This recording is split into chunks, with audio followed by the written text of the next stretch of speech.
வேதத்தை எடுத்துக்கொள்வோம். 2 கொரிந்தியர் 9வது அதிகாரத்தின் 8வது வசனம். 2 கொரிந்தியர் 9வது அதிகாரம் 8வது வசனம். மேலும் நீங்கள் எல்லாவற்றிலும் எப்பொழுதும் சம்பூரணமுடையவர்களாயும் சகலவித நற்கிரியைகளிலும் பெருகிறவர்களாயும் இருக்கும்படியாக தேவன் உங்களிடத்தில் சகலவித கிருபையையும் பெருக செய்ய வல்லவராயிருக்கிறார். எல்லாவற்றிலும் எப்பொழுதும் சம்பூரணம் உள்ளவர்களாய் நாம் காணப்பட வேண்டும் என்பதே நம் தேவனுடைய விருப்பம். சம்பூரணம் என்று சொல்லும் போது நிறைவு, ஒரு திருப்தி உண்டாகிற ஒரு அனுபவம். ஆமென். எந்த ஒரு தாழ்ச்சியோ குறைச்சலோ இல்லாத ஒரு நிலைதான் சம்பூரணம். நம் தேவனுடைய விருப்பம் அதுதான். எந்த ஒரு பெற்றோருடைய விருப்பமும் பிள்ளைகள் வாழ்க்கையில் அப்படி, பிள்ளைகளுடைய வாழ்க்கை அப்படி இருக்க வேண்டும் என்பதுதான். ஒரு கஷ்டப்படுகிற பெற்றோரை கேட்டால் சொல்லுவாங்க, ஆமென். சில பார்த்துருக்கீங்களா, பெற்றோர் அந்த அளவுக்கு படிக்க வசதி இருக்காது, ஆனால் பிள்ளைங்களை நல்ல ஒரு இங்கிலீஷ் மீடியத்தில் கொண்டு போய் சேர்ப்பாங்க.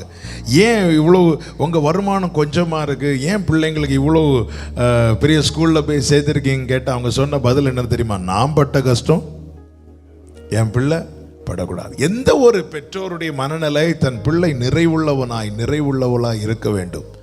யாக்கோபு தன்னுடைய கடைசி நாட்களிலே தன்னை சூழ்ந்திருக்கிற பிள்ளைகளை ஆசீர்வதிக்கும் போது யோசேப்பை அப்படித்தானே ஆசீர்வதித்தார். ஆதியாகமம் 49வது அதிகாரத்தின் 25வது வசனம். உன் தகப்பனுடைய தேவனாலே அப்படி ஆயிற்று, அவர் உனக்கு துணையாய் இருப்பார். சர்வ வல்லவராலே அப்படி ஆயிற்று. அவர் உயர வானத்திலிருந்து உண்டாகும் ஆசீர்வாதங்களாலும் ஆழத்தில் உண்டாகும் ஆசீர்வாதங்களினாலும்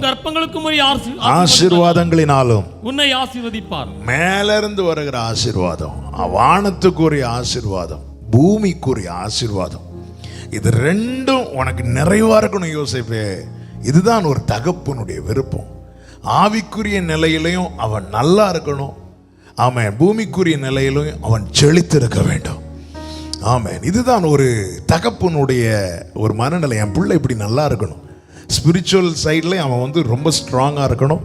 உலக பிரகாரமாய் பார்க்கும்போது அவன் வெல்த்தியாக இருக்கணும், இல்லை அவன் ஹெல்த்தியாக இருக்கணும். அவன் எந்த குறைச்சல் என் பிள்ளைக்கு இருக்கக்கூடாது. ஆரோக்கியமாக இருக்கணும், அவன் ஆசீர்வாதமாக இருக்கணும், அவன் ஆவிக்குரியவனாக இருக்க வேண்டும். இதுதான் ஒரு ஆவிக்குரிய பெற்றோருடைய மனநிலைமை. என் பிள்ளை இப்படி இருக்கணும்.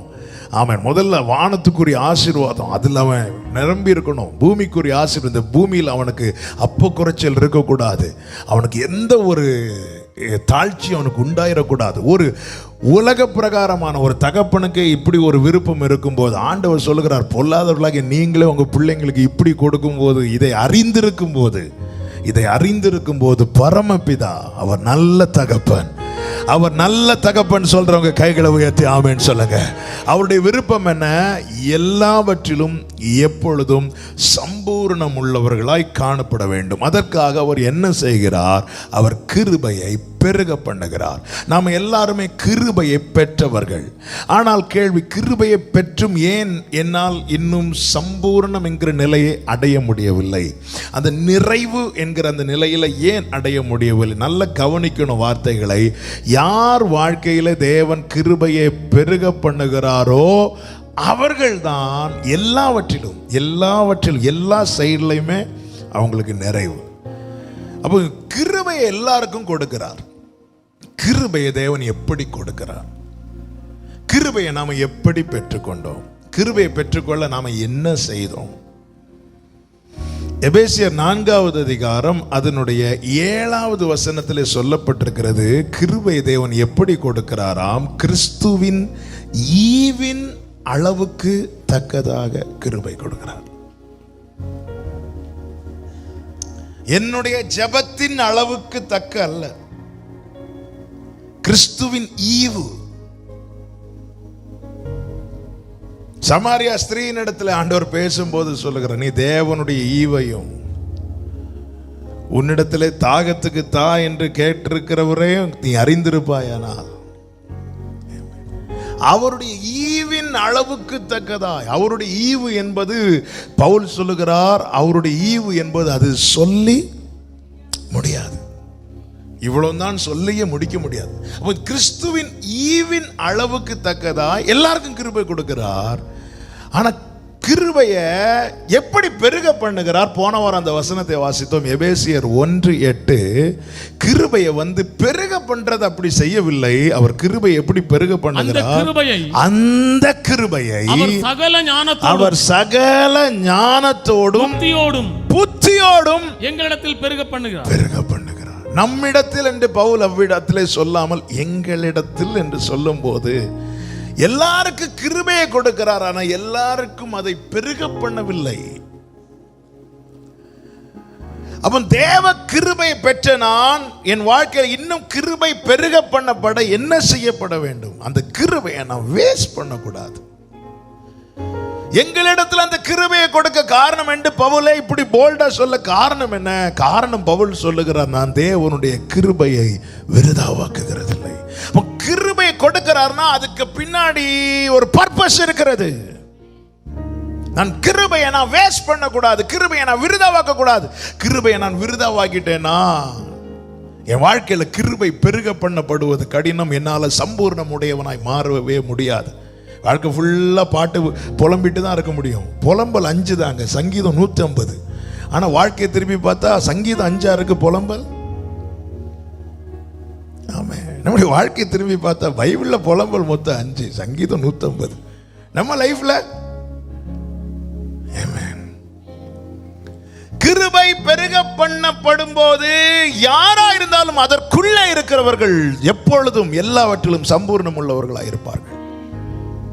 இயேசு கிறிஸ்து பாருங்க, எல்லாரையும் கூப்பிட்டார். வருத்தப்பட்டு பாரம் சுமக்கிறவங்களை எல்லாம் வாங்க. இயேசு கிறிஸ்துவனுடைய சுவிசேஷம், அவருடைய உபதேசம் எல்லாம் படிக்கும்போது ஆச்சரியமாய் பார்க்கிற காரியம் என்ன தெரியுமா? நம்மை பயில் காட்டி கூப்பிடுவார்.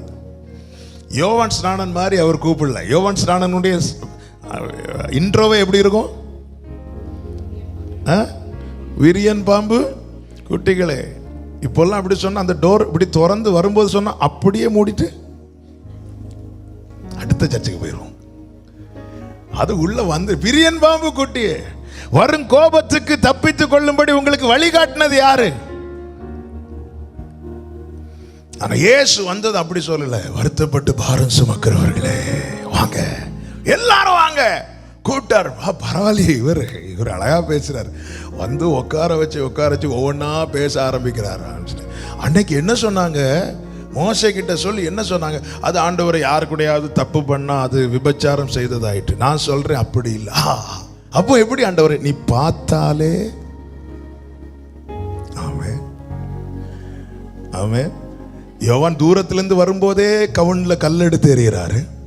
நீங்க பக்கத்துல கொண்டு உட்கார வச்சு ஆபரேஷன் பண்றீங்களா ஆண்டவரே?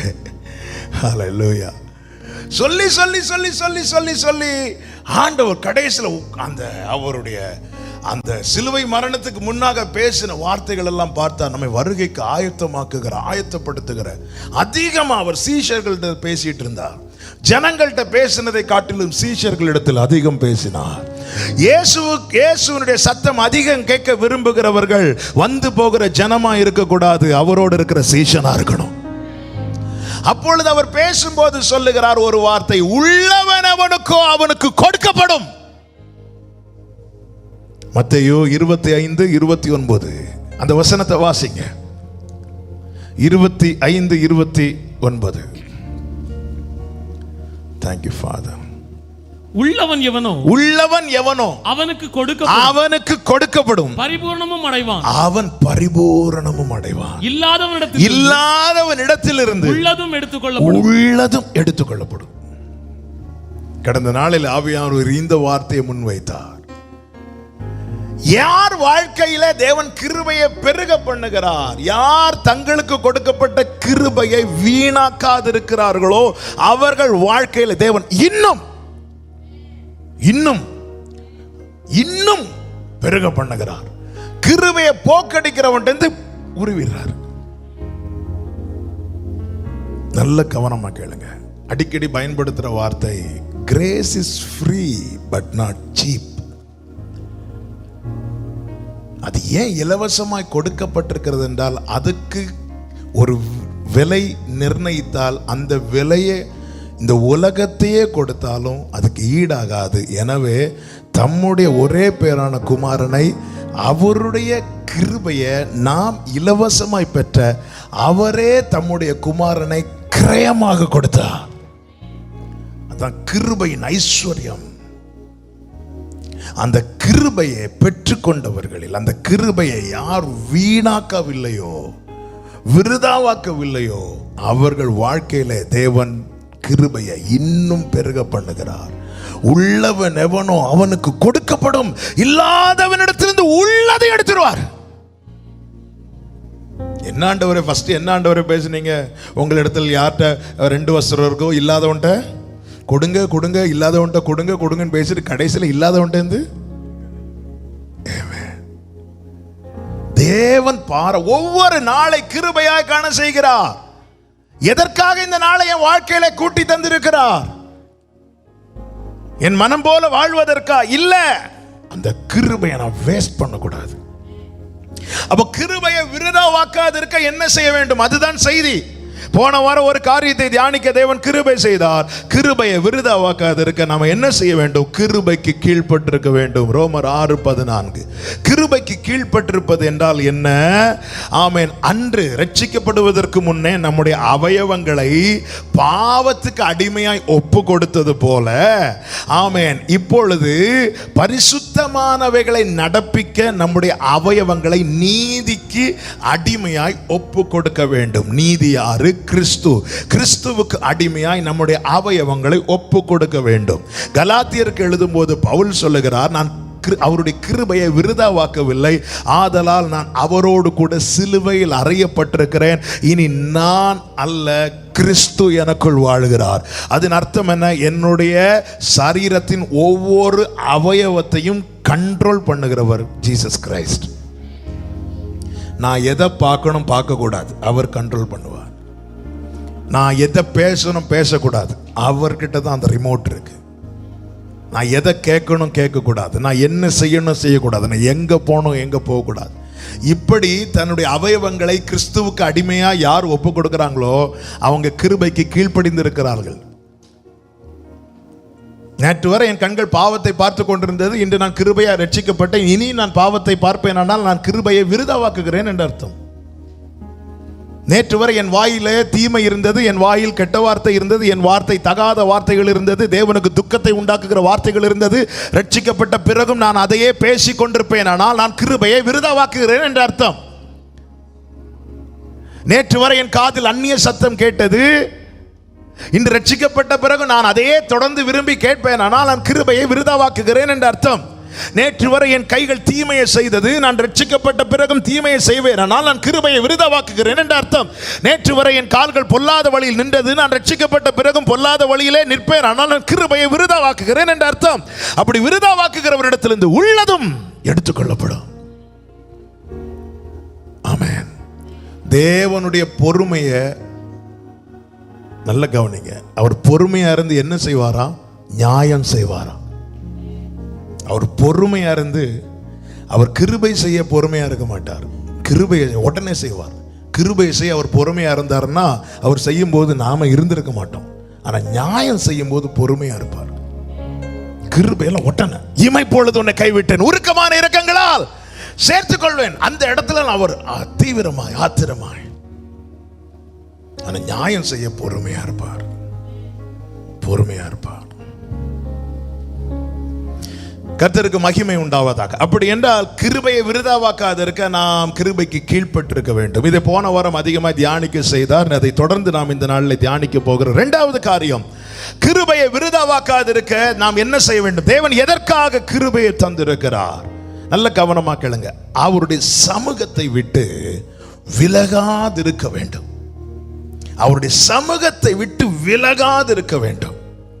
கலாத்தியருக்கு எழுதும் போது 1வது அதிகாரம் 15வது வசனத்திலே அப்போஸ்தலனாகிய பவுலை கொண்டு ஆவியானவர் இப்படி எழுதி வைத்தார், அப்படி இருந்தும் நான் என் தாயின் வயிற்றில் இருந்தது முதல் என்னை பிரித்து எடுத்து தம்முடைய கிருபையினால் அழைத்த தேவன். கைகளை உயர்த்தி ஹல்லேலூயா. தாயின் வயிற்றில் இருந்து முதல் என்னை தேவன் பிரித்தெடுத்து கிருபையினால் அழைத்திருக்கிறார். நானும் நீங்களும் எப்படி அழைக்கப்பட்டிருக்கிறோம்? கிருபையினால் சொல்றவங்க கைகளை உயர்த்தி ஹல்லேலூயா. கிருபையினால் அழைக்கப்பட்டிருக்கிறோம். அந்த கிருபை என்று ஒன்று இல்லை என்றால் அவர் 12 கோத்திரத்துக்கு உட்பட்ட ஜனங்களை தான் அதற்கு முன்னாக அழைத்து கொண்டே இருந்தார். தேவ கிருபை சிலுவையில் வெளிப்பட்ட போது பலவீனரானவர்கள், பாவியாயிருந்தவர்கள் நாம், தேவராஜ்யத்துக்கு அந்நியராய் சத்துருக்களாயிருந்தவர்கள் நாம், தேவன் கிருபையாய் நம்மை அழைத்திருக்கிறார். நம்முடைய தகுதியை பார்த்தல்ல தேவன் அழைத்தது. தகுதியை பார்த்தோ திறமையை பார்த்தோ தேவன் அழைத்திருப்பாரானால் நம்மை விட திறமையானவர்கள், படித்தவர்கள், பெரியவர்கள், ரொம்ப நல்லவர்கள், உண்மை உள்ளவர்கள் இதே ஊர்ல வாழ்ந்துட்டு இருக்கிறாங்க. அது நமக்கும் நல்லாவே தெரியும். அப்படி இருந்தும் நான் ஏசாவை வெறுத்தேன், யாக்கோபை சிநேகித்தேன் என்று சொன்னவர் நம்ம மேல் அவருடைய வெறுப்பை வைக்காமல் தம்முடைய நேசத்தை வைத்து தேவன் நம்மை அழைத்திருக்கிறார். ஆமென். சில கேரக்டர்ஸ், சில காரியங்களை பார்த்தா யாக்கோபை விட ஏசா ஓட காரணமே என்ன? தன்னுடைய ஆசீர்வாதத்தை எடுத்துட்டு ஓடல. யாக்கோபு வீட்டை விட்டு ஓடினது தன்னுடையதை எடுத்துக்கொண்டு ஓடவில்லை, மாறாக தன் சகோதரனுடையதை எடுத்துட்டு ஓடுறான். 20 வருஷம் கழிச்சு 2 பேரும் மீட் பண்றாங்க. அண்ணா நல்லா இருக்கியா அண்ணா? இதெல்லாம் எடுத்துக்கோ, இதெல்லாம் எடுத்துக்கோ அப்படி சொல்லும்போது ஏசா சொன்ன வார்த்தை, எனக்குரியது எனக்கு போதும். இந்த போதும் என்கிற மனநிலைமை பல நேரத்தில் யாக்கோபுகளுக்கு இல்லை, ஏசாக்களுக்கு இருக்கு. ஆமென். சில நல்ல விஷயங்கள் யாக்கோபு ஏசாவை பார்த்து தான் படிக்க வேண்டியிருக்கு.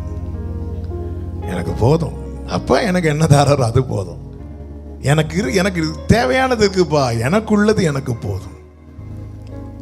இப்படி இருந்தும் அவர் யாக்கோபை நேசித்திருக்கிறார்னா அந்த நேசம்தான் இன்னைக்கு நாம் அனுபவித்துக் கொண்டிருக்கிறோம். இந்த நேசத்துல எதனால உன்னை நேசித்தார் அப்படின்னு கேட்டா நம்ம என்ன சொல்லுவோம்? நான் ரொம்ப ஜெபம் பண்ணேன் அதனால நேசித்தார்னா, எதனாலன்னு எனக்கு காரணம் தெரியல. பாத்தீங்களா, என் மேல அவர் வச்ச அன்பு எதனால என்கிற காரணம் தெரியல. பாத்தீங்களா, அதுக்கு பேரு தான் கிருபை. அந்த கிருபையினால் என்னை தேவன் அழைத்திருக்கிறார். ஓகே, கிருபையினால் அழைத்தது எதற்காக? கிருபையினால் அழைத்தது எதற்காக? அநேக காரணங்கள் பைபிள்ல இருந்தால் இந்த நாளிலே கர்த்தர் பேசும்படி தந்த வார்த்தை 1 கொரிந்தியர் 1வது அதிகாரம் அதனுடைய 9வது வசனம். தம்முடைய குமாரனும் நம்முடைய கர்த்தருமாயிருக்கிற இயேசு கிறிஸ்துவுடனே ஐக்கியமாயிருப்பதற்கு உங்களை அழைத்த தேவன் உண்மையுள்ளவர். தேவன் எதற்காக நம்மை அழைத்திருக்கிறாராம்? கிறிஸ்துவுடனே கூட ஐக்கியமாயிருப்பதற்கு. அப்போ அவரோடு இருக்கவே நாம் அழைக்கப்பட்டவர்கள். அவரோடு இருக்கிறவர்கள் தங்களுக்கு கொடுக்கப்பட்ட கிருபையை சரியாய் பயன்படுத்துகிறார்கள். இன்னும் சொல்ல வேண்டுமானால் கிருபையை தக்க வைக்கிறார்கள். அவரை விட்டு விலகுகிறவர்கள் கிருபையை போக்கடிக்கிறார்கள்.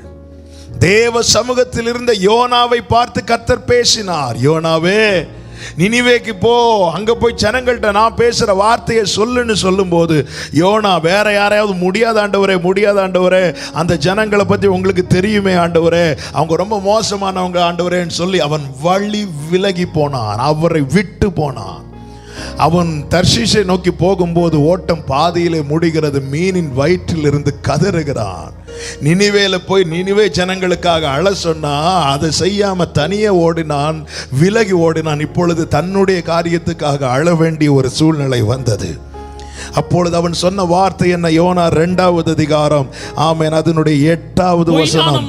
பொய்யான மாயையை பற்றி கொள்ளுகிறவர்கள் தங்களுக்கு வரும் கிருபையை போக்கடிக்கிறார்கள். இது வேற ஒருத்தங்களை பார்த்து சொல்லல, தன்னிலையை பார்த்து சொல்லுகிறான். இப்படி வழி விலகினாலே கிருபையிலிருந்து விழுந்துட்டோன்னு அர்த்தம். எப்படி வாழ்ந்தாலும் தேவ கிருபை இருக்கு என்கிற ஒரு தப்பான எண்ணத்தை யாராவது உள்ளே வைத்துக் கொண்டு இந்த வார்த்தையை கேட்டுக்கொண்டிருப்பீர்களே, ஆனால் என கேட்கிற ஒவ்வொருவருக்கும் சொல்லுகிறேன், வழி மாறி போகும்போது தேவன் பொறுமையா இருப்பது நீ எப்படி வாழ்ந்தாலும் நான் உன்னை மன்னிப்பேன் என்கிற மனநிலையில் அல்ல. கிருபையை விருதாவாக்காதே. அவருடைய ஈவின் அளவுக்கு தக்கதாய் கிருபை கொடுக்கப்பட்டது. ஆனால் அதே போல அவர் கிருபையை பெருக பண்ணல. அவர் கிருபையை, யார் கிருபையை விருதாவாக்கவில்லையோ அவர்களிடத்தில் அவர் சகல ஞானத்தோடும் புத்தியோடும் கிருபையை பெருக பண்ணுகிறார். ஆமென். அப்போ அவரோடு இருக்கணும். அதுக்கு தான் கிருபை. சீயோன் கோட்டையை தாவீது பிடிக்க வந்தபோது அங்கிருந்த ஜனங்கள் சொன்னார்கள், அந்த தேசத்து சப்பானிகளே உங்களை தடை செய்வாங்கன்னு சொல்லி தாவீது ரொம்ப சோர்வுக்குள்ளாக்குனாங்க. ஆனாலும் தாவீது அந்த கோட்டையை பிடித்தான். கோட்டையை பிடித்துட்டு பிரமாணத்தை தேசத்தில் போடுறார். என்ன பிரமாணம்? முடவன் சப்பானி ஒருவனும் என் எல்லைக்குள்ள வரக்கூடாது. அந்த காலத்தில் ஒரு சட்டம் போட்டா போட்டது தான். அதுல ராஜாக்கு முத்திரை விழுந்துட்டுன்னா அவ்வளவுதான். அதுக்கு மறு பேச்சே கிடையாது. அதுக்கு எதிர் அப்பீல் ஒண்ணுமே கிடையாது. இந்த காலம் மாதிரி அல்ல, அந்த காலம் ராஜாக்கள் காலம். அது யூதருக்கு விரோதமாய் ஒரு சட்டம் போடப்பட்டு அதில் ராஜாவின் முத்திரை மோதிரம் பதிக்கப்பட்டதும் சூசான் நகரம் கலங்கினது. யூதர்கள் கண்ணீர் வடித்தார்கள். என போடப்பட்ட சட்டம் ராஜாவின் சட்டம். அப்படி ஒரு பிரமாணம் போடப்பட்டது, சட்டம் போடப்பட்டது. சப்பானி முடவன் ஒருவனும் எல்லைக்குள்ளே வரக்கூடாது என்கிற சட்டம். இப்பொழுது ராஜா தன் வீட்டில் இருக்கிறார். தாவீது வீட்டில் இருந்து யோனத்தானை நினைக்க ஆரம்பிக்கிறார். யோனத்தான் செய்த காரியத்தை நினைக்க ஆரம்பித்த போது ஆமென், தன்னோடு இருந்தவர்களை பார்த்து கேட்கிறார், யோனத்தான் நிமித்தம் தயவு பாராட்ட இந்த சவுல் குடும்பத்தில் யாராவது இருக்கிறாங்களான்னு கேட்டபோது ஆமென், சீபா வந்து சொல்லுகிறான், ஒருவன் இருக்கிறான் ராஜாவே, அவன் பெயர் மேவிபோசேத். ஆனா எப்படி ராஜாவே தயவு காட்ட முடியும்? உங்க பிரமாணம் சொல்லுகிறது அவன் உள்ளே வர முடியாது. ஏன்பா உள்ள வர முடியாது?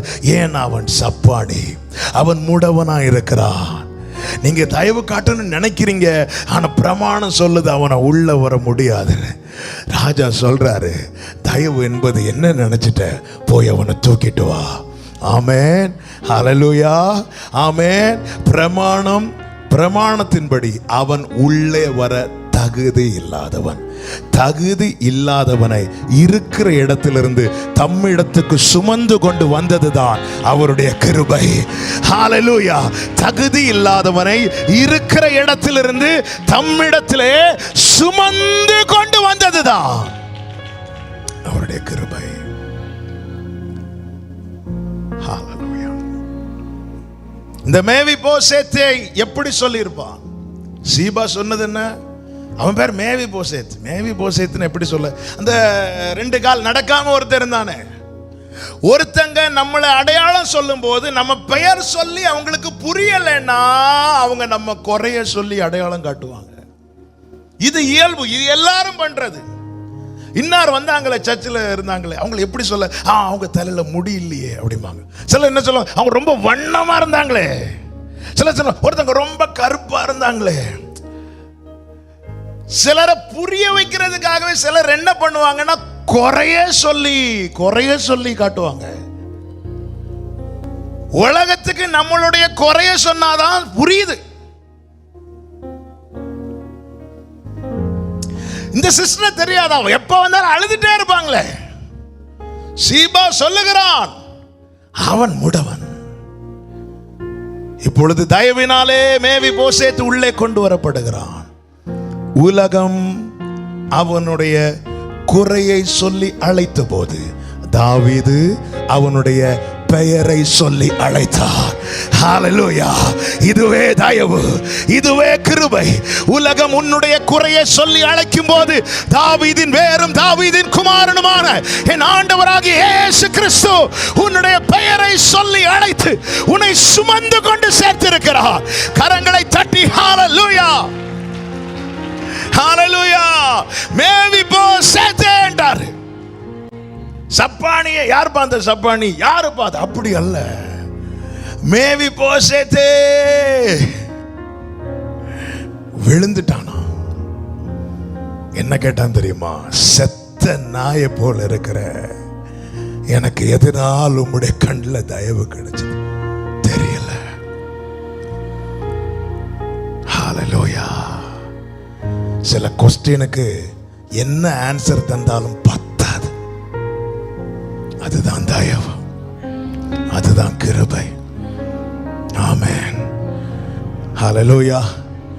பிரமாணத்தின்படி 99 ஆடுகள் மந்தைக்குள்ளே நுழைந்த போது இந்த மேவி போசேத்தை போன்ற ஆடுகள் நாம, இந்த மந்தையிலே வேற ஆடுகளும் உண்டு என்றார். 99 ஆடுகள் பிரமாணத்தின்படி உள்ளே நுழைந்த போது அவர் தோளிலிருந்து உள்ள வந்தவன் நான் சொல்றவங்க. ஹல்லேலூயா, ஹல்லேலூயா.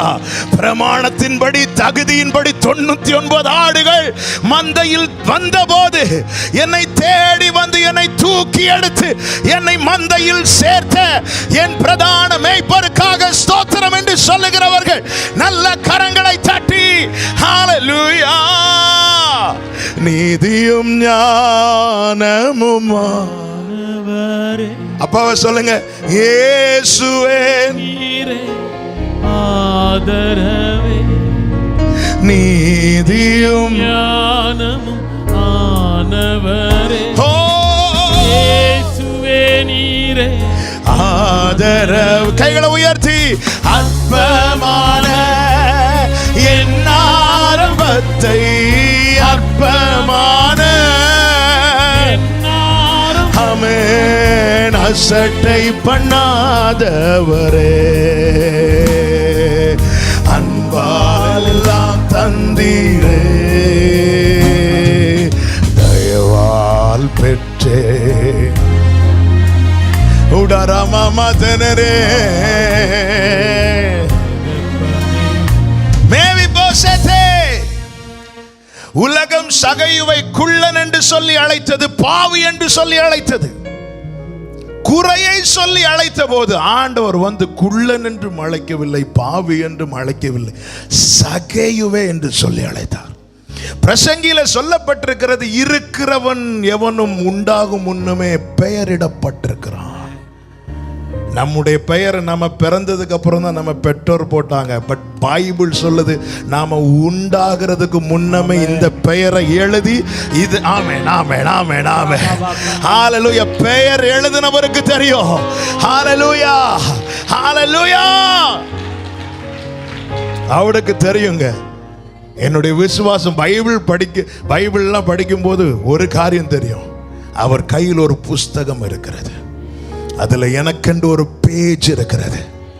அந்த பேஜ் மேல நம்பர் போடல. அவர் இன்னான் இன்னான் அதிலே பிறந்தான் என்று பெயர் எழுதும் போது, கர்த்தர் பெயரை எழுதும் போது, அந்த பெயர் எழுதுற வேலையை கேப்ரியல்ட்ட கொடுக்கல, மீகாவேல்ட்ட கொடுக்கல, வேற யார்ட்டையும் கொடுக்கல. என்னை ஜெனிப்பித்த கண்மலை எனக்காய் ஆணிகளை ஏற்ற அதே கரத்தினாலே தம்முடைய கைப்பட தம்முடைய புஸ்தகத்திலே என் பெயரை எழுதியிருக்கிறார். மேவி போசேத்தே. எல்லாரும் உன்னை சப்பானி கூப்பிடுறாங்களா? மேவி போசேத்தே என்றார். மேவி போசேத்தே, மேவி போசேத்தே என்ன சொல்றா? என்னை நீர் நோக்கி பார்க்கிறதற்கு. 2 சாமுவேல் 8வது அதிகாரம் 9வது அதிகாரம் 8வது வசனம். அப்பொழுது அவன் வணங்கி செத்த நாயை போல இருக்கிற, செத்த நாயை போல இருக்கிற என்னை நீர் நோக்கி பார்க்கிறதற்கு. அப்படின்னு என்ன அர்த்தம்? இதுவரை யாரும் என்ன திரும்பி கூட பார்க்கல, பட் நீங்க என்ன நோக்கி பார்த்தீங்க. ஆமென். Thank you Father. யாரும் என்ன திரும்பி கூட பார்க்கல, நீங்க என்ன நோக்கி பார்த்தீங்க.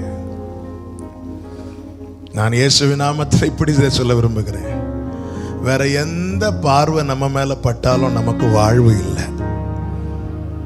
அவருடைய அழகான கண்கள் பார்த்தால் மட்டும்தான் நமக்கு வாழ்வு. சில சிச்சுவேஷன்ல தேவன் வச்சிருக்கிறது, வேற யாரும் உங்களை பார்க்க வேண்டாம், ஒன்ன பார்க்கிறதுக்கு நான் இருக்கிறேன். ஹல்லேலூயா, ஹல்லேலூயா. வேற யாரும் உன்னை பார்க்க வேண்டாம்ப்பா, வேற யாரும் பார்க்க வேண்டாம். வாழ்ந்திருக்கும் போது உலகத்துக்கு நம்மளை தெரியும், தாழ்ந்திருக்கும் போது தான் நமக்கு நம்மளை தெரியும்.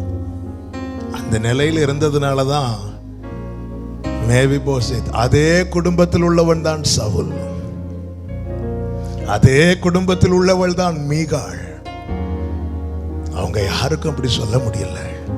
ஏன்னா அந்த குடும்பத்தில் இருந்த மற்ற எல்லாரும் இவனை விட டாப். ஆனா இவன் மட்டும்தான். கொஞ்சம் யோசித்து பாருங்க, ராஜாவின் தயவு மட்டும் இந்த மேவிபோசேத்துக்கு கிடைக்கலன்னா அவன் வளர்ந்த பிறகு எங்க இருப்பான்? கொஞ்சம் பிராக்டிக்கலா சொல்லுங்க. அந்த குடும்பத்தில் வேற யாரும் கிடையாது. இவன் வளர்ந்துட்டான், எங்க இருப்பான்?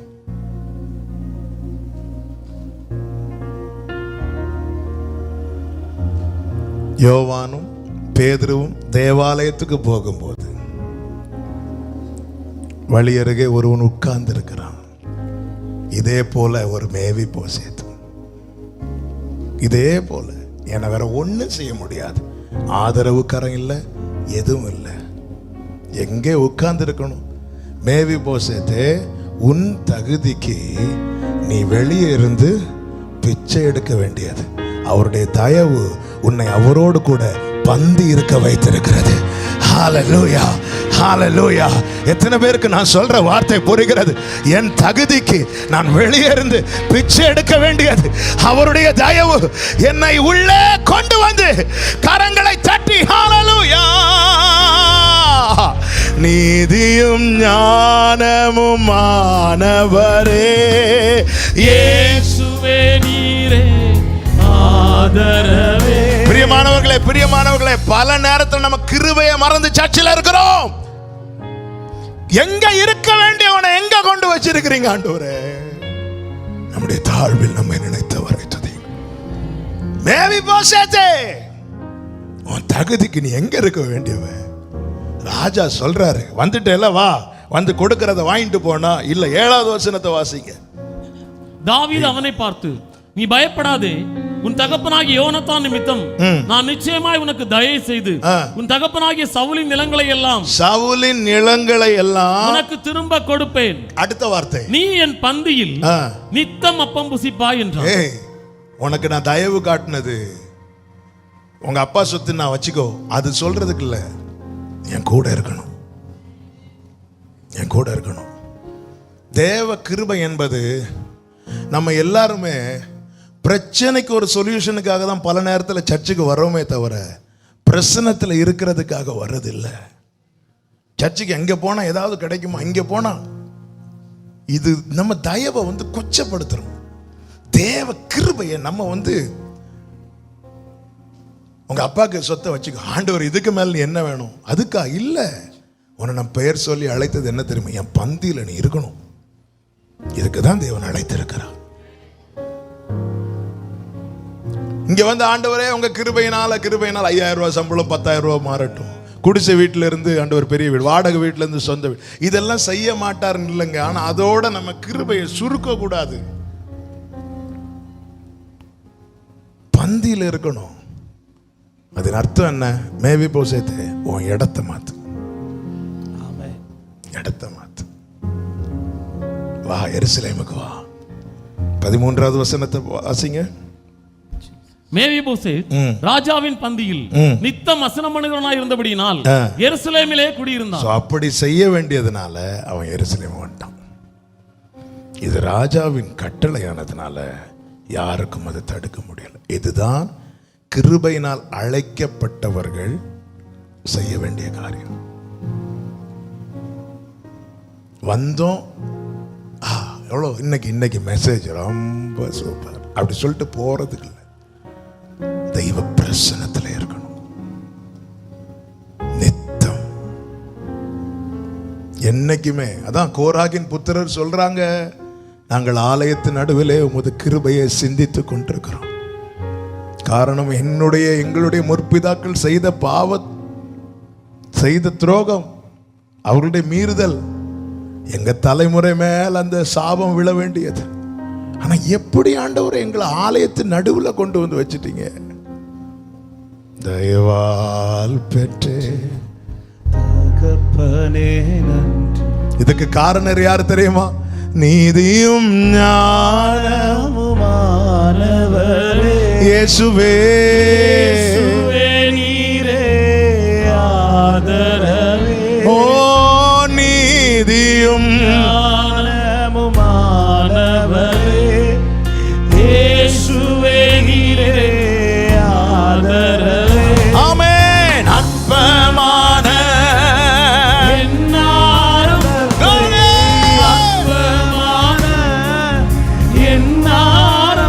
ஆமென். அசட்டை பண்ணாதவரே,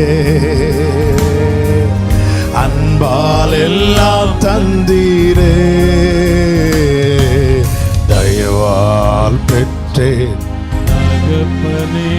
ஹல்லேலூயா. அவரோடு இருக்கிறவன் தனக்கு கொடுக்கப்பட்ட கிருபையை தக்க வைக்கிறான்.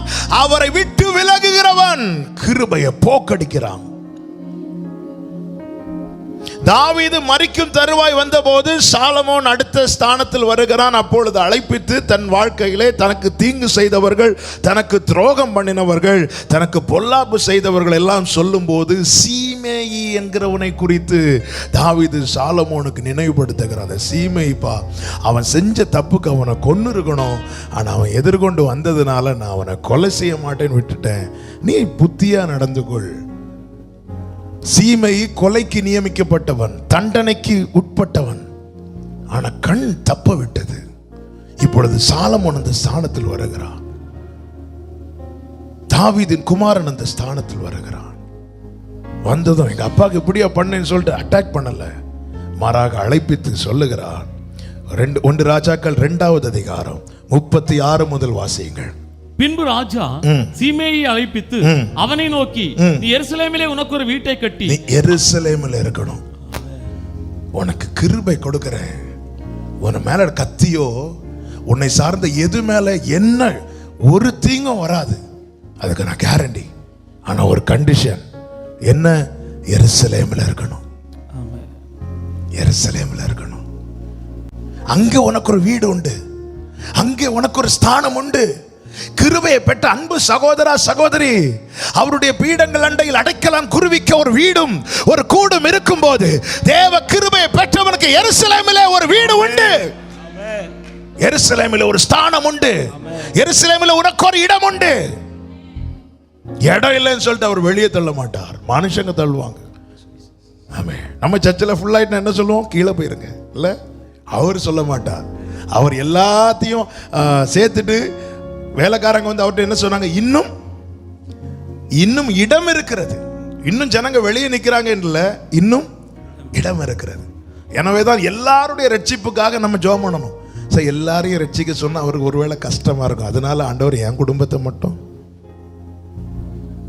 நோவா பேழையை கட்டிட்டு நோவா மனைவி 3 பிள்ளைங்க, அவங்களுடைய மனைவி என 8 பேர் உள்ள போயாச்சு. அடுத்து அவ்வளவு மிருகங்களை ஆண்டவர் உள்ள கொண்டு வரார். எல்லாம் வந்து உள்ள நின்னதுக்கு அப்புறமும் நோவா நீதியை பிரசங்கித்தானா. அதன் அர்த்தம் என்ன? இனி யாராவது வாரீங்களா அப்படின்னு என்ன அர்த்தம்? இன்னும் உள்ள இடம் இருக்கு. தேவனுடைய கிருபை என்பது அப்படிதான், கிருபை தீராது. இங்கே சொல்லுகிறான், நீ எருசலேமில் இருந்துக்கோ, எருசலேமில் வீடு கட்டுக்கோ, அந்த எல்லையை விட்டு நீ வெளியே வந்துடக்கூடாது. அதுக்கு சீமையினுடைய பதில் என்ன? 37வது வசனம், நீ வெளியே போய் இந்த தாண்டிட்டேன்னா நீ சாகவே. அது அர்த்தம் என்ன? இந்த எல்லையை நீ தாண்டிட்டேன்னா கிருபையிலிருந்து வெளியே வந்துட்ட. என்னைக்கு உன் வாழ்க்கையில கிருபை நஷ்டமாகிறதோ அன்னைக்கு நீ இல்ல. தேவ பிள்ளையே, என்று நம்முடைய வாழ்க்கையில கிருபை நஷ்டமாகிறதோ அன்னைக்கு நாம இல்ல. ஆமென் சொல்லுங்க. இருக்கிறீங்களா? கிருபை என்னைக்கு, அதுக்கு அவன் சொன்ன வார்த்தை கேளுங்க. அடுத்த வார்த்தை 38. சீமை ராஜாவை பார்த்து, அது நல்ல வார்த்தை, அது நல்ல வார்த்தை. எஸ், நாம் அதுதானே சொல்றோம். உங்க கிருபை இல்லாம கிருபை இல்லைன்னா நான் இல்லை ஆண்டவரே. நாம அதுதான் சொல்றோம். அந்த கிருபை இருக்கணும்னா அவருடைய எல்லையை தாண்டாதே. இப்படி சொல்லி அந்த 38 கடைசி சீமேயி அநேக நாள் எருசலேமில் கூட இருந்தான். அப்படி இருந்த ஒரு நாளில் கூட சாலமோன் வந்து பயமுறுத்தவில்லை. சாலமோன் வந்து மீண்டும் எச்சரிக்கவில்லை. ஏய் நீ அப்படி பார்த்துக்கோ பயமே காட்டல, ஆட்களை விட்டு மிரட்டல. சாலமோன் நினைச்சா என்ன வேணாலும் செஞ்சிருக்கலாம். ஏன்னா அவருடைய அதிகாரம் எல்லாமே கையில் இருக்கு. ஆனா எதுவுமே கண்டுக்கவே இல்லை. அவன் வாழ்ந்திருப்பானாக. ஆனா இப்படி நிறைய நாள் போனதுனால சீமை எதை மறந்துட்டான் தெரியுமா? தான் கொலைக்கு நியமிக்கப்பட்டவன் என்பதை மறந்தான். நான் தண்டனைக்கு உட்பட்டவன் என்பதை மறந்தான். தயவுல வாழ்கிறவன் என்பதை மறந்தான். அதை மறந்ததுனால 39வது வசனம், 3 வருஷம் சென்றபோது 3 வருஷம் சென்ற பிறகு சீமேயின் வேலைக்காரர் 2 பேர் மாக்காவின் குமாரனாக ஆகீஸ் என்னும் காத்தின் ராஜாவினிடத்துக்கு ஓடி போனார்கள். உன் வேலைக்காரர் காத்தூரில் இருக்கிறார்கள் என்று சீமேய்க்கு அறிவித்தார்கள். அதன் அர்த்தம் என்ன? அவனுக்கு வேலைக்காரங்கள்லாம் இருக்கிறாங்களாம். கிருபையில வாழ்கிறவன் ஆசீர்வதிக்கப்பட்டு கொண்டே இருந்தான். வாழ்வதற்கு கூட தகுதி இல்லாதவனை எருசலேமில் வச்சு வாழ வைத்தது மாத்திரமல்ல, கை நீட்டி மற்றவர்களுக்கு சம்பளம் கொடுக்கத்தக்க ஆசீர்வாதம் கொடுக்கப்பட்டிருக்கிறது. இப்ப நல்ல எஜமான் ஆயிட்டாரு. எல்லாம் வாழ்ந்திருக்கும் போது இவங்க போயிட்டாங்கன்னு அறிவித்ததும் இவன் என்ன செய்கிறான்? அந்த ஆற்றை கடக்கிறான், எல்லையை தாண்டுகிறான். அவ்வளவுதான், முடிஞ்சது. அவன் மேல கரம் நீட்டப்பட்டது, மரித்து போனான். கீழே படிச்சீங்கன்னா தெரியும். கிருபையில பிரியமானவனே, உன் ஆத்துமா வாழ்வது போல நீ எல்லாவற்றிலும் வாழ்ந்து. ஆத்துமா எப்படிங்க எதுலங்க வாழுது? ரட்சிக்கப்பட்ட சபைக்கு எழுதின வார்த்தை, ரட்சிக்கப்பட்ட சகோதரர்களுக்கு எழுதின வார்த்தை. ஆத்துமா எதுலங்க வாழுது? இந்த ஆத்துமா கிருபையினாலே மீட்கப்பட்டது. ஆமென். அவருடைய விசுவாசத்தினாலே, அவருடைய கிருபையினாலே ரட்சிக்கப்பட்டீர்கள். இந்த ஆத்துமா மீட்கப்பட்டிருக்கிறது போல நாமளும் அதுக்குள்ளதான் இருக்கணும். இப்போது இந்த ஆத்துமா அவருடைய கண்ட்ரோல்ல இருக்கிறது. அதை தான் ரோமருக்கு எழுதும் போது உங்கள் அவயவங்களை ஒப்பு கொடுத்துருங்க. 1 கொரிந்தியர் 6 கடைசியில் சொல்லப்பட்டிருக்கிறது, உங்கள் சரீரத்தினாலும் ஆவியினாலும் அவரை மகிமைப்படுத்துங்கள். இவன் எல்லையை தாண்டினான், மடிந்து போனான். கிருபை இல்லைன்னா இல்லை. இதுதான் உண்மை. இயேசுவோடு கூட இருக்கும்படிதான் ஆண்டவர் சீஷர்களை தெரிந்தெடுத்து இருக்கிறார். தம்மிடத்தில் வரவழைத்து தெரிந்தெடுத்தார். மார்க் 3:14. அப்பொழுது அவர் 12 பேரை தெரிந்தெடுத்து தம்மோடு கூட இருக்கவும் பிரசங்கம் பண்ணும்படியாக தம்மோடு கூட இருக்க தெரிந்தெடுத்திருக்கிறார். கூட இருந்த 12 பேர், கூடவே இருந்த 12 பேர். கூட இருந்தவர்களில் ஒருவன் பிரிந்து போனான். அடுத்த நாளே மடிந்து போனான். கூட இருந்தவர்களில் ஒருவன் பிரிந்து போனான். அவன் பெயர் என்ன? யூதாஸ். யூதாஸ் மரிக்கும் போது அவன் கையிலே 30 வெள்ளி காசு இருந்தது. அதன் அர்த்தம் என்ன? அவன் பணம் இல்லாததினால் சாகவில்லை. கிருபை இல்லை, அவனால வாழ முடியல. யூதாஸ், ஐயோ 30 வெள்ளி காசு, ஒரு நாளைக்கு 1 வெள்ளி காசு வச்சு செலவு பண்ணாலே அட்லீஸ்ட் 30 நாளாவது அவன் வாழ்ந்திருக்கணும். ஆனா அந்த 30 வெள்ளி காசுக்காக இயேசுவை விட்டு போனா 30 வெள்ளி காசு கிடைச்சது.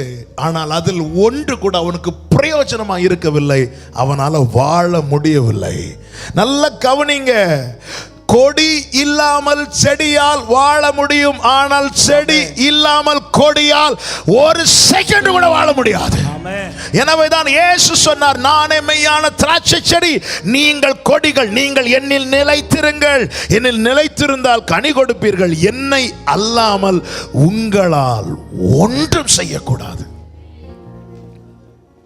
இயேசுவோடு 3 வருஷம் கூட இருந்தான். பெரும் புயலை பார்த்தவன் யூதாஸ், கொந்தளிப்பை பார்த்தவன். அப்பொழுதெல்லாம் இருந்தாங்க, வாழ்ந்தான். வனாந்தரத்தை பார்த்தவன், 3 நாள் சாப்பாடு இல்லாம இருந்தவன், அப்பொழுதும் வாழ்ந்தான். ஆனா இயேசுவை விட்டு பிரிந்து 30 வெள்ளி காசுக்காக இவர் கூட இருந்தா கிடைக்காது. ஆல்ரெடி ஒரு ஆலோசனை சொல்லுவார், மரியாள் பரிமள தைலத்தை உடைத்து ஊற்றின போது மெதுவா ஒரு இதை விட்டால் கொஞ்சம் கொஞ்சம் கூட, ஏன்னா பணப்பை அவர்கிட்ட எல்லாம் இருக்கு, இதை விட்டால் ஆண்டவர் பார்த்தார், அவர் காரியத்தை சொன்னார். தரித்திரர் எப்போதும் உங்க கூடவே இருக்கிறாங்க. யூதாஸ் சொன்னது தரித்திரன் மேலுள்ள அக்கறையில் இல்லை. அவனை குறித்து பைபிள் சொல்லுது, அவன் திருடனா இருந்தானா. கொஞ்சம் நிறைய வந்துச்சுன்னா அதுல கொஞ்சம் எடுத்துடலாம். அவன் திருடனா இருந்தான். பார்த்தேன், இவர்கிட்ட இருந்தா நம்மளால ஈஸியா பணக்காரன் ஆக முடியாது. 2 நாள் மீட்டிங்கை கட் பண்ணுவோம், விட்டு போவோம். அதான் ஆன்லைன்ல பார்க்கலாமே, எதுக்கு சண்டே சர்ச்சில் போயிட்டு.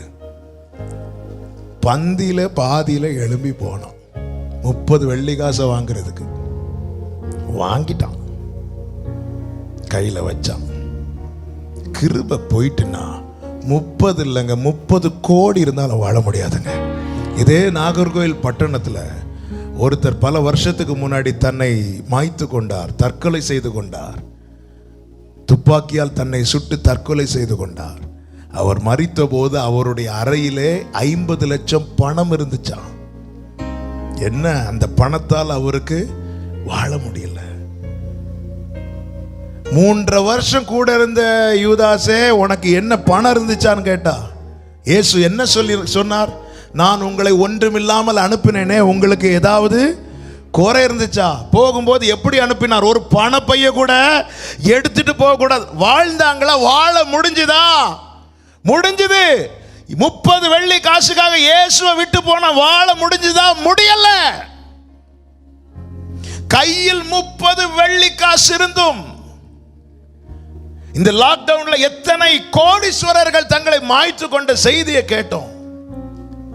அவங்களுக்கு இருக்கிற பணத்துல 100ல 1 இருந்தா கூட அநேகருக்கு கடனே தீர்ந்திருக்கும். ஆமாவா இல்லையா? ஏங்க அவங்களுக்கு முடியல, ஏங்க நமக்கு முடியுது? ஆமென். நாம இருப்பது 30 வெள்ளி காசால அல்ல, அவருடைய கிருபையால, அவருடைய கிருபையால, அவருடைய கிருபையால. நல்ல கரங்களை தட்டி ஏகரமா சந்தரே. சோ பிசாசானவன் நம்முடைய வீக்னஸை பார்த்து அதை காட்டி தான் எழுப்பான். யூதாஸுடைய வீக்னஸை எதிர் டீம்ல இருக்கிறவங்க பார்த்துட்டாங்க. அவன் வந்து பணத்து மேல ரொம்ப ஃபோக்கஸ். நேரா வைக்கிறாங்க 30 வெள்ளி காசு. எடுத்தது 30 வெள்ளி காசு கிடைக்குது. விட்டான். வாழ முடியலங்க. நம்ம நினைச்சிட்டு இருக்கிறோம், இது இருந்தா வாழ்ந்துடலாம், அது இருந்தா வாழ்ந்துடலாம். இத்தனை காலம் வாழ்ந்தது அவைகளெல்லாம் இருந்ததுனாலயா? அவர் இருக்கிறார், நான் இருக்கிறேன் அப்படி சொல்றவங்க மாத்திரம் முழு பலத்தோடு கரங்களை தட்டி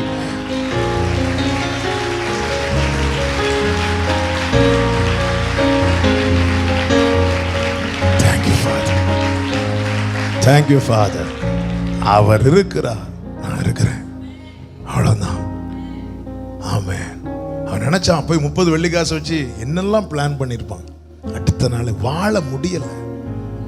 இந்த கிருபை என்பது நம்மை வாழ வைத்து கொண்டே இருக்கும். நம்ம வாழணும், நீ வாழணும், நீ வாழணும் அப்படி என்கரேஜ் பண்ணி அந்த தைரியத்தை கொடுத்து கொடுத்து கொடுத்து இந்த திரியை அணைய விடாம காப்பாத்திட்டே இருக்கும்.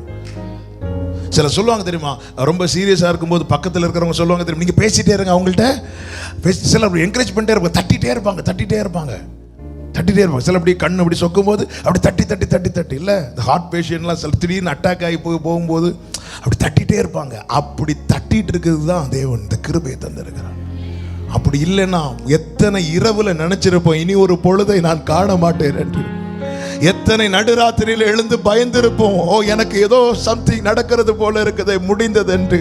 எப்படிங்க ஒவ்வொரு நாளை கடந்தோம்? 30 வெள்ளி காசு இருந்ததுனாலயா? இல்ல, கிறிஸ்துவின் ஈவின் அளவுக்கு தக்கதா எனக்கு கிருபை கொடுக்கப்பட்டபடினாலே நான் உயிரோடு இருக்கிறேன் சொல்றவங்க ஹல்லேலூயா. எதற்காகவும் கிறிஸ்துவை விட்டு விலகாதே. நீ இது இருந்தா வாழ்ந்துடலாம் நினைச்சு கிறிஸ்துவை விட்டு விலகலன்னா அவன் என்ன செய்தான் தெரியுமா? அந்த 30 வெள்ளி காசை தூக்கி எறிந்தான். இந்த 30 வெள்ளி காசுக்காக, இதுக்காக நான் அவரை விட்டேன் அப்படிங்கிற ஒரு நிலைமை வரும்போது எந்த காரியத்தை ரொம்ப விரும்புறோமோ அந்த காரியத்தை ரொம்ப வெறுக்க ஆரம்பிப்போம். ஆமென். ஹல்லேலூயா. இதுக்காகவா Thank you Father.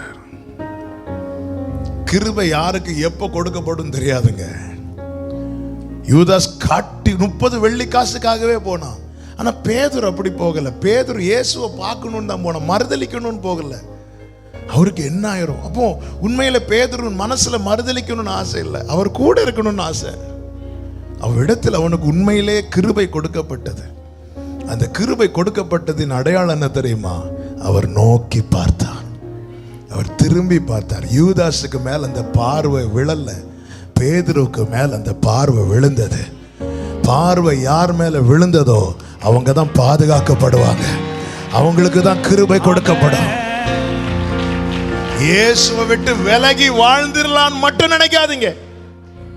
இயேசுவோடு இருந்தா ஒண்ணு இல்லைன்னா இத்தனை அந்த லாக்டவுன்ல எப்படிங்க நடத்தப்பட்டோம்? ஒரு பால் கூட போய் வாங்க முடியாத சிச்சுவேஷன் இருந்துச்சு ஆரம்ப நேரத்தில். ஆகாரம் போய் வாங்க முடியாது, தேவை. எப்படி சிலருக்கெல்லாம் அன்றாட வேலை செய்யற அநேகர் இருக்கிறாங்க. எப்படி வீட்டு வாடகை கொடுக்கணும்? கவர்மெண்ட் வாடகை வாங்கக்கூடாதுன்னு சொன்னாலும் நிறைய பேர், ஏன்னா அவங்களுக்கு வேற வழி இல்லை, அவங்க வாடகை வாங்கி தான் ஆகணும். அவங்களுக்கு அவங்கவுங்க பிரச்சனை பெருசு. அதையெல்லாம் எப்படி தாண்டி இந்த 2021 பார்த்தோம்? 30 வெள்ளிக்காசு இருந்ததுனாலயா? அவர் இருக்கிறார். அவரை விட்டு மட்டும் வாழ்ந்துடலாம் நினைக்காத சகோதரா, நினைக்காத சகோதரி, முடியாது. சில ஆண்டவர்ட்ட, இன்னைக்கு ஆண்டவர்ட்ட அநேகர் வர்றதே 30 வெள்ளிக்காசுக்காக. சாத்தான் பார்த்தா இந்த ஆஃபர் நம்ம வச்சா அப்ப நம்ம கிட்ட வந்துருவானா? ஆஃபர் வைக்க ஆரம்பிக்கிறான். ஹே, நம்ம எதுக்கு தேவனிடத்தில் வருகிறோம் என்பதை அவன் பார்க்கிறான். யூதாஸ் மனசு ஃபுல்லா பணம் பணம் பணம். பேதுருடைய மனசு என்ன? நித்திய ஜீவன், நித்திய ஜீவன். எனவே பேதுருவை திரும்பி கை வைக்க முடியல, அவனை கண்ட்ரோல் எடுக்க முடியல. ஒரு சின்ன போராட்டம் வந்தாலும் கர்த்தர். பட் யூதாசுடைய மனசு 3 வருஷம் கூட இருந்தோம், பணம் பணம் பணம். ஆமாம், 10 வருஷம் 15 வருஷம் சர்ச்சுக்கு வந்ததுக்கு அப்புறம் எதுக்குங்க சர்ச்சுக்கு போறீங்க? ஜெபம் பண்ணா அது கிடைக்கும், இது கிடைக்கும். அவன் பார்த்தான் இவனுக்கு அப்ப பணத்தை வச்சா இவனை திருப்பிடலாம், ஆஃபரை வச்சான், திரும்பிட்டான்.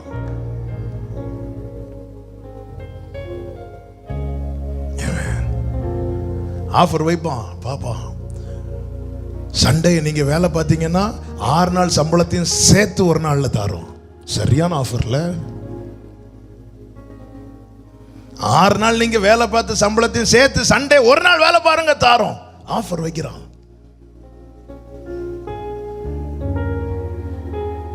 நம்ம எந்த ஆப்ஷனை செலக்ட் பண்ணுவோம்? இது கர்த்தருக்குரிய நாள். இன்னைக்கு நான் ஆராதிப்பதனால் எனக்கு 30 வெள்ளிக்காசு நஷ்டமாகுதுன்னா அங்கே 30 வெள்ளிக்காசு மட்டும்தான் நஷ்டமாகுது. நான் ஆராதிக்கலைன்னா என் ஜீவனே நஷ்டமாயிரும்.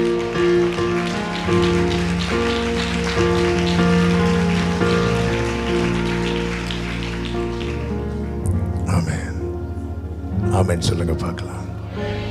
கைகளை உயர்த்தி ஆமென். சோ தேவன் கிருபை தரது அவர் கூட இருப்பதற்கு. விலகாதிருங்கள். பெத்லகேமிலே ஒரு பெரிய பஞ்சம் வந்தது. அந்த பெத்லகேமில் பஞ்சம் வந்ததும் சூழ்நிலை மாறினதும் நகோமியும் குடும்பமும் விலகிட்டாங்க. ஆனால் அதே பெத்லகேமிலே பஞ்சம் வந்ததுக்கு அப்புறம் போவாஸ் என்கிற ஒருவன் விலகாமல் இருந்தான். வாழ்வோ தாழ்வோ, உயர்வோ தாழ்வோ, பசியோ பட்டினியோ, கிறிஸ்துவின் அன்பை விட்டு என்னை பிரிப்பவன் யார்? அப்போ வாழ்க்கையில ஒரு காற்றடிச்சா விலகிருவியா? கொரிந்து சபைக்கு பவுலை கொண்டு தேவன் எழுதினார். 1 கொரிந்தியர் 3வது அதிகாரம் அதனுடைய 12-13 வசனங்கள். Thank you Father.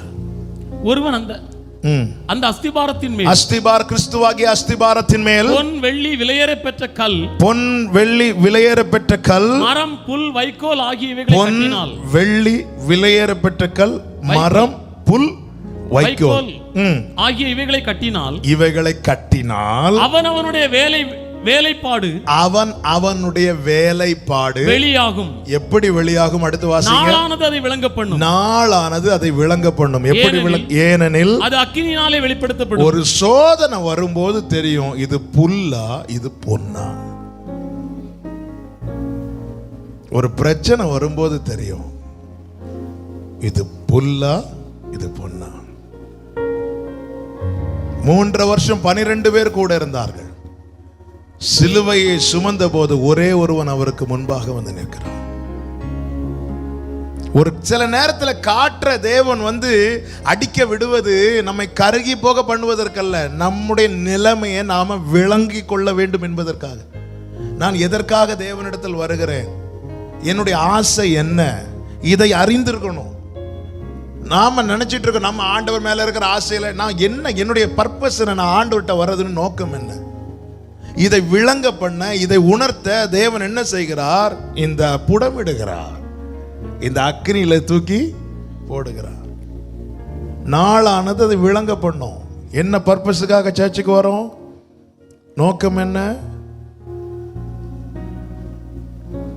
நம் நிலையை உணரணும். எல்லாரும் சிதறினாங்க கெத்செமனே தோட்டத்தில் வச்சு. எல்லாரும் யோவானும் ஓடணும், ஆனா ஓட முடியல ரொம்ப தூரம். ஏன்னா யோவானுடைய ஸ்தானம் இயேசுவின் மார்பில் தலை சாய்த்து பழகினவனுக்கு வேற எங்கே போக முடியாது. அதனாலதான் அவரை அண்டிக் கொள்ளுகிறவர்கள் பாக்கியவான்கள். குமாரன் கோபம் கொண்டு நியாயம் தீர்க்க எழும்பும் போது யார் யார் அவரை அண்டிக் கொண்டிருக்கிறார்களோ அவங்க பிளஸட், அவங்க தான் ஆசீர்வதிக்கப்பட்டவங்க. எனவேதான் இந்த பூமியில் வாழும் வாழ்க்கையில அவரோடு இணைந்திருக்க பழகுங்கள். உம்மை உறுதியாய் பற்றி கொண்ட மனதை உடையவன் உம்மையே நம்பி இருக்கிறபடியால் நீர் அவனை பூரண சமாதானத்தோடு காத்துக்கொள்வீர். பெத்லகேம்ல பஞ்சம் வந்ததும் நகோமி ஃபேமிலி வெளியே போயிட்டாங்க. போவாஸ் அங்கே இருந்தான். சூழ்நிலை எப்பவும் ஒரே போல இருக்காதுங்க, சூழ்நிலையை மாற்றுவார். மோவாப்ல வாழ்றதுக்கு தான் போனாங்க, ஆனால் மடிந்தார்கள் அல்ல. நகோமி வீட்டில் எல்லாம் இங்க ஏன் இருக்கல, பெத்லகேம்ல இங்க இருந்தா நம்ம வாழ மாட்டோம், வாழ முடியாதுன்னு நினைச்சாங்க. ஆனால் அதே பட்டணத்தில் ஒருவனை கர்த்தர் வாழ வைத்தார். அவனை வாழ வைத்தது எதற்கு தெரியுமா? மற்றவர்களையும் வாழ வைக்கணும். தேவன் கிருபையாய் சந்திப்பாருங்கிற நம்பிக்கையோடு பெத்லகேமை விட்டு விலகாமல் போவாஸ் இருந்தான். தேவன் கிருபையாய் சந்தித்தார், தம்முடைய ஜனத்தை சந்தித்தார். அதனுடைய பலன் என்ன, அதனுடைய ரிசல்ட் என்ன? நகோமி திரும்பி வந்த போது வேற எந்த வயல் நிலத்திலும் ரூத்து போவதற்கு தயவு கிடைக்கல, ஆனா போவாஸ் வயல் நிலத்துல தயை கிடைத்தது. தயை கிடைக்குதுன்னா ரீசன் என்ன? நீ பொறுக்கி கொள்ள உனக்கு வேண்டிய அத்தனை கதிர்களும் இந்த வயல் நிலத்தில் உண்டு. என கேட்கிற ஒவ்வொருவருக்கும் சொல்லுகிறேன், எல்லாவற்றிலும் எப்பொழுதும் சம்பூரணம் உள்ளவர்களாக இருக்கிற அனுபவம் என்பது என்ன? நமக்கு தேவையாய் புசிப்பது மாத்திரமல்ல, நம்மிடத்தில் வருகிறவர்களுக்கும் முகங்கோணாமல் கொடுக்கத்தக்க ஒரு நிறைவு கையில உண்டாகணுமா? இயேசுவோடு இணைந்திருங்கள். வாழ்வோ தாழ்வோ, உயர்வோ தாழ்வோ, பசியோ பட்டினியோ உங்களை மற்றவர்களுக்கு ஆசீர்வாதமாய் வைப்பார். மற்றவர்களுக்கு சில காலம் வேதனையாயிருக்கும், பஞ்ச காலம் உண்டு. 2 பிள்ளைகள், ஒரு தகப்பனுக்கு 2 குமாரர்கள், இருவருக்கும் சொத்தை பிரிச்சு கொடுக்கிறார் தகப்பன். இளைய குமாரன் சொத்து கிடைக்கிறது வரை கூட இருந்தான். வாங்கிட்டு போயிட்டான். அவன் நினைச்சான் அப்பாக்கு சொத்து இருந்தா வாழ்ந்துடலான்னு. அப்பாவுக்கு பிரச்சனை இருந்தா தான் வாழ முடியும்.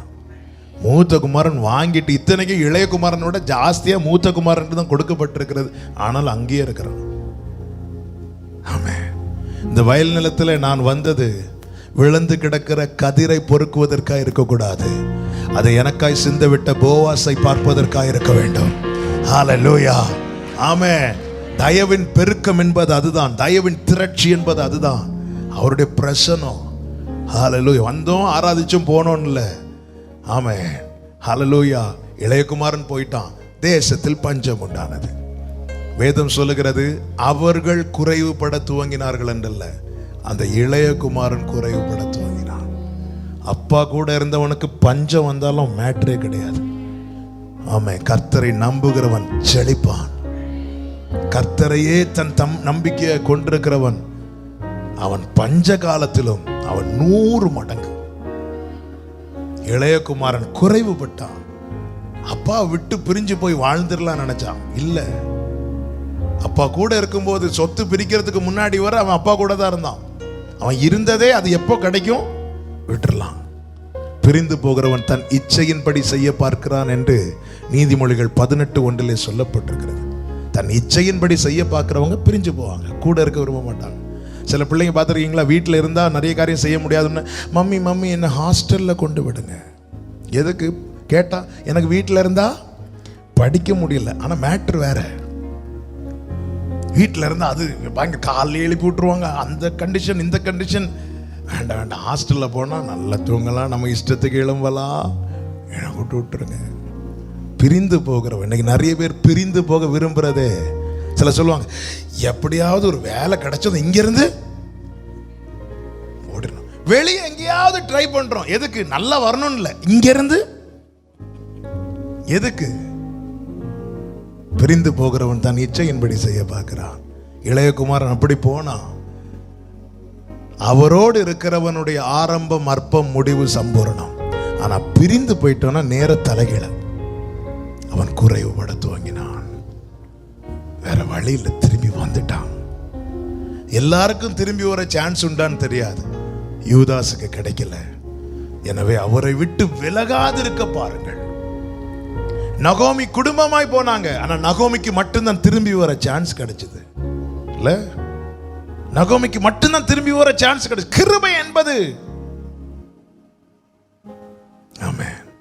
பிரசன்னத்தில் இருக்கிறவனுக்கு குடும்பம் முழுவதுக்கும் சான்ஸ் கிடைக்கும்.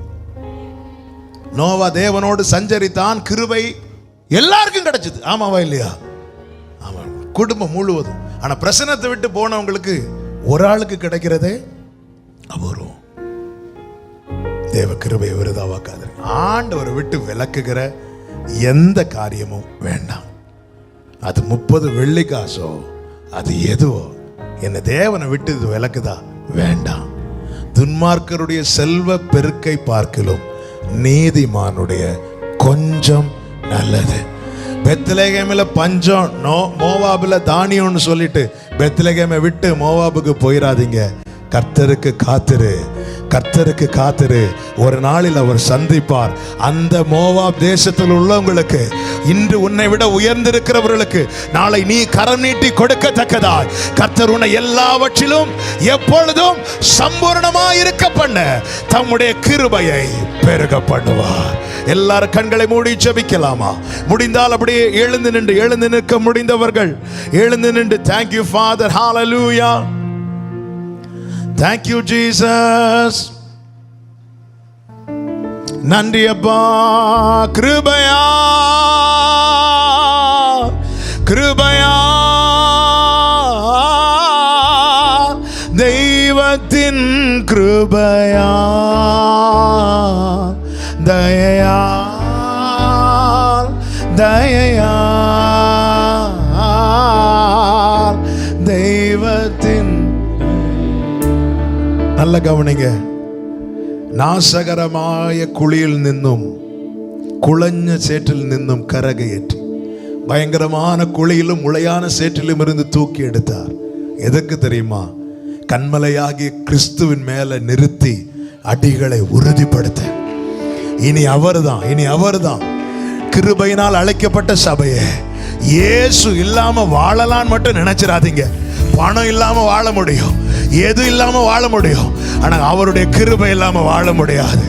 ஆமென் சொல்லுங்க பார்க்கலாம். நன்றியோடு தேவனுடைய ஈவை நினைத்து நன்றி செலுத்துவோமா? പറഞ്ഞു തീരാത്ത ദാനം നിമിത്തം, പറഞ്ഞു തീരാത്ത ദാനം നിമിത്തം ദൈവത്തിനു സ്തോത്രം. എൻ്റെ ദൈവത്തിനു സ്തോത്രം. പറഞ്ഞു തീരാത്ത ദാനം നിമിത്തം ദൈവത്തിനു റിബമമരെ കടരാ. ஹல்லேலூயா. ஓ சொல்லுங்க, எண்ணியால் தீராத்த என்னை தூக்கி கொண்டு வந்து மேவிபோசேத்தே என்று பெயர் சொல்லி அழைத்தவரே, இது உங்க கிருபையப்பா, உம்முடைய தயவப்பா.